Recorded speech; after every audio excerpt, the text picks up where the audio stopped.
Hello दोस्तों, तो आज हम जा रहे हैं दुर्गन और हम बैठ चुके हैं रिक्शे पे।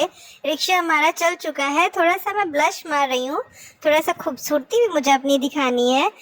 तो हम लोग निकल चुके हैं अपने घर से। हम फाइनली थोड़ी देर में पहुंच जाएंगे और अब हम पहुंच चुके हैं दुर्गन। ये है बाहर का नज़ारा। बाहर का नज़ारा तो खैर कुछ भी नहीं है, भीड़ भी बहुत ज़्यादा नहीं है, लोग धीरे धीरे उतर रहे थे। लेकिन जैसे जैसे आप अंदर चलेंगे ना, भीड़ आपको बढ़ती हुई नज़र आएगी। ये देखिए, ज़्यादा तो यहाँ कुछ नहीं है, लेकिन ये आपको अंदर से देखने में और मज़ा आएगा। फिर हम पहुंचे एक दुकान पे, हम ले रहे हैं नारियल, लेकिन अनफॉर्चुनेटली जितने लोगों ने भी नारियल लिया था सबका सड़ा निकल गया था। मम्मी मेरी मोल भाव कर रही थी पीछे। ये इशू है मेरे मामा की लड़की, और ये सौम्या और एक भाभी जो बाद में बोल रही थी कि मैं काफ़ी मोटी लग रही हूँ, पर ऐसा है नहीं। मुझे हंसी भी आ गई थी इस बात पे, बहुत क्यूट है वो। उसके बाद फिर हम मंदिर के पीछे गेट से आगे की तरफ बढ़े। अब आपको भीड़ दिखना शुरू हो जाएगी। उसके बाद फिर मैंने अपना फ़ोन दे दिया था ईशू को। मैंने कहा यार मुझे ना बहुत अच्छे से रिकॉर्ड कर लेना, लोगों को ये भी तो दिखे कि मैं कौन हूँ। फिर मैंने बजाई मंदिर की घंटी और हम सच में एकदम मिड में पहुंच चुके थे। ये तो वो रास्ता है जहाँ से सब उतरते हैं, लेकिन मैं आपको वो रास्ता भी दिखाऊंगी बाहर वाला। लेकिन इतनी ज़्यादा भीड़ थी कि हम वहाँ से नहीं, ये देखिए इतनी लंबी लाइन लगी है। और आप कीजिए गुंबद का दर्शन, वो बहुत ज़रूरी होता है। भीड़ तो आप देखते रहेंगे। हमने थोड़ा सा वीडियो शूट किया, थोड़ा सा ब्लश किया, थोड़ा सा मज़े किया। एक आंटी बीच में घुसती हुई चली आ रही थी। मैंने बोला ना, यहाँ पे अपनी सामान की सेफ्टी खुद करनी होती है, खुद चौकन्ना रहना होता है, और कोई किसी को यहाँ पे देखता नहीं। लोगों को मौका मिले तो एक दूसरे के ऊपर चढ़ के चले जाए, इतनी ज़्यादा भीड़ होती है नवरात्रि के दिनों में तो कुछ ज़्यादा ही।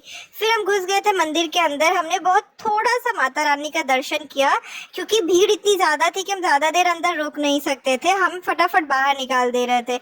हम बाहर निकल के मम्मी का वेट करने लगे, लेकिन आप देखिए ना कितनी लंबी लाइन लगी हुई है। ये है बाहर का रास्ता, यहाँ से घुसना तो पॉसिबल नहीं था।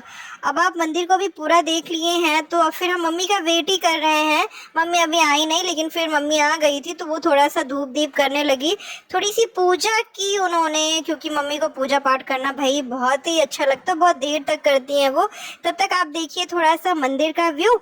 ये है अच्छा सा सगड़ा, प्यारा सा, एकदम मस्त वाला, कूल कूल मंदिर के बगल। फिर हम नीचे आए, शनि जी के दर्शन किए।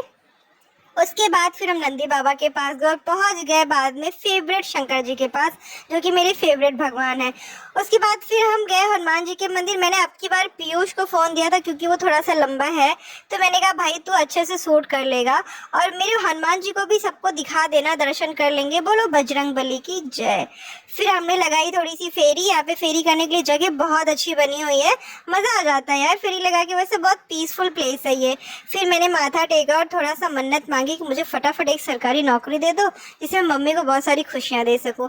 फिर हम पहुँच गए थे अपनी चाट की गली, लेकिन उससे पहले हम जा रहे हैं जहाँ पे हवन हो रही है, क्योंकि वो जगह मुझे इसलिए देखनी थी, मुझे इसलिए प्यारी है, क्योंकि मेरे बाबा जी जब थे तब वो वहीं भी बैठ के हवन कराते थे।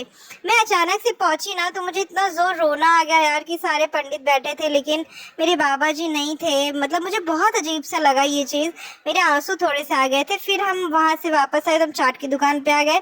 यह भाभी लोग मस्त जुटी हुई थी खाने में, मेरे मुंह में तो पानी आ रहा था बिल्कुल। फिर पीयूष मिला, उसने कहा बुआ थोड़ा सा वीडियो शूट कर लेते हैं। मैं अभी तो आऊँ, मैंने कहा अरे हाँ बिल्कुल, क्यों नहीं यार। फिर ये रही भाई मेले की खूबसूरती, बिना इसके तो मेला कुछ है ही नहीं।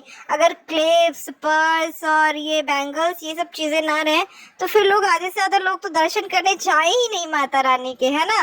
तो यही सब चीज़ें तो है जो लोग देखते। फिर ये मुझे मिले एक बाबा, जिनके पास एक काला काला सा था नाग। मैं इसको छू रही थी क्योंकि मैं थोड़ा सा डरती कम हूँ, लेकिन बार बार जीभ निकाल रहा था तो ऐसा लग रहा था काट लिया तो यार। फिर हम पहुँच गए थे मछली को खाना खिलाने। पैर बहुत जल रहा था क्योंकि धूप बहुत तेज़ थी। और ये देखिए अब मंदिर पीछे से, आप ये इशू आ रही है, मम्मी आ रही है।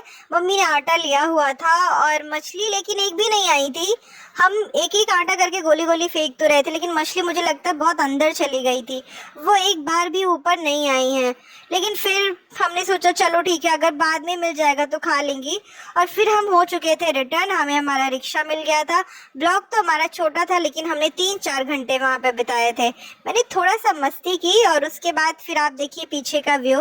मैं भी शीशे में थोड़ी सी दिख रही हूँ आपको। ये एरिया बहुत सन्नाटा लग रही होगी, लेकिन ऐसा है नहीं, चलती फिरती एरिया है। लेकिन अब इतनी धूप में, इतनी गर्मी में तो